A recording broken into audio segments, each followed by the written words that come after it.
नमस्कार बच्चों। हाल ही में सीबीएसई के द्वारा कक्षा 12वीं के पाठ्यक्रम में 30% की कटौती की गई है। सत्र 2020-21 के लिए पाठ्यक्रम में 30% की जो कटौती की गई है, आज हम उसी पर चर्चा करेंगे। हिंदी कोड 302 कक्षा 12वीं। इस बार जो है पाठ्यक्रम में से जिन चैप्टर्स को डिलीट किया गया है, सबसे पहले उनके बारे में हम बात करते हैं।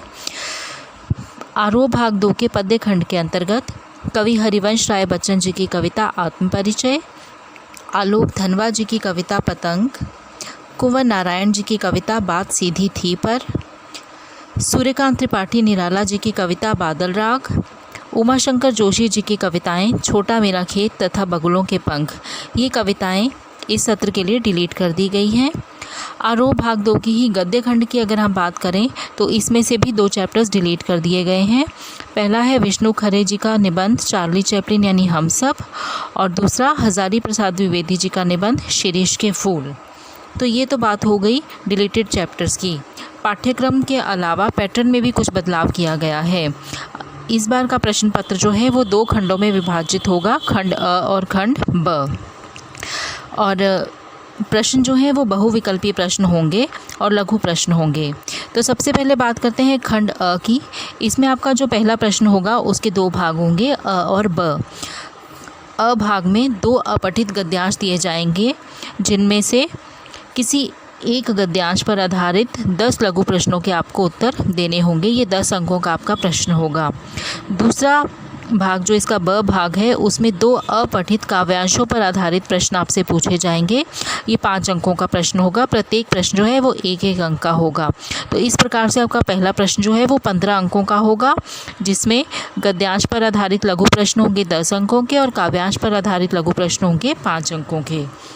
दूसरा प्रश्न जो है वो अभिव्यक्ति और माध्यम पुस्तक में से अति लघु प्रश्न जो है वो 5 अंकों के पूछे जाएंगे। यहाँ पर भी 5 प्रश्न आपसे पूछे जाएंगे और प्रत्येक प्रश्न जो है वो 1-1 अंक का होगा। कुल मिलाकर दूसरा प्रश्न जो है वो भी आपका 5 अंकों का होगा।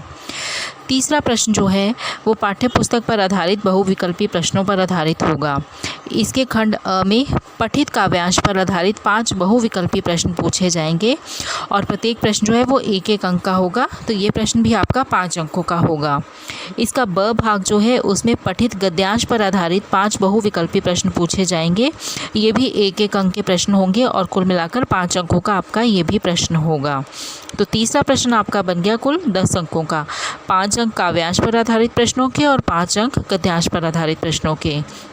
चौथा प्रश्न जो है आपका वो वितान भाग 2 के अंतर्गत बहुविकल्पी प्रश्न पूछे जाएंगे। ये भी 1-1 और 2-2 अंकों के प्रश्न होंगे। ये 10 अंक का आपका प्रश्न बनेगा। अब बात करते हैं खंड ब की। इसमें कार्यालयी हिंदी जो है और रचनात्मक लेखन उस पर आधारित प्रश्न पूछे जाएंगे। 5वें प्रश्न का पहला भाग जो होगा उसमें दिए गए 3 नए और अप्रत्याशित विषयों में से किसी एक विषय पर आपको रचनात्मक लेखन करना होगा। ये 5 अंकों का प्रश्न होगा। दूसरा प्रश्न जो है वो औपचारिक पत्र लेखन पर आधारित होगा, जो विकल्प सहित आएगा। ये भी 5 अंकों का ही प्रश्न होगा। तीसरा प्रश्न जो है कविता, कहानी, नाटक रचना प्रक्रिया पर आधारित 2 प्रश्न होंगे। इसमें एक 3 अंकों का प्रश्न होगा और एक 2 अंकों का प्रश्न होगा विकल्प सहित। तो ये प्रश्न भी आपका कुल मिलाकर 5 अंकों का हो जाएगा। चौथा प्रश्न जो है आपका वो समाचार लेखन पर आधारित विकल्प सहित 2 प्रश्न आपसे पूछे जाएंगे। इसमें उल्टा पिरामिड शैली, फीचर लेखन और आलेख लेखन पर आधारित प्रश्न जो हैं वो पूछे जा सकते हैं। ये भी एक 3 अंकों का प्रश्न होगा और एक 2 अंकों का प्रश्न होगा। कुल मिलाकर ये भी 5 अंकों का आपका प्रश्न बन जाएगा। तो इस प्रकार से 5वां प्रश्न जो है आपका वो 20 अंकों का होगा। छठा प्रश्न जो है वो पाठ्य पुस्तक आरोह पर ही आधारित होगा। इसका पहला प्रश्न जो होगा उसमें काव्य खंड पर आधारित 3 में से किन्हीं 2 प्रश्नों के आपने उत्तर देने होंगे 50 से 60 शब्दों के भीतर। ये 3-3 अंक के 2 प्रश्न होंगे। 6 अंकों का ये प्रश्न आपका होगा।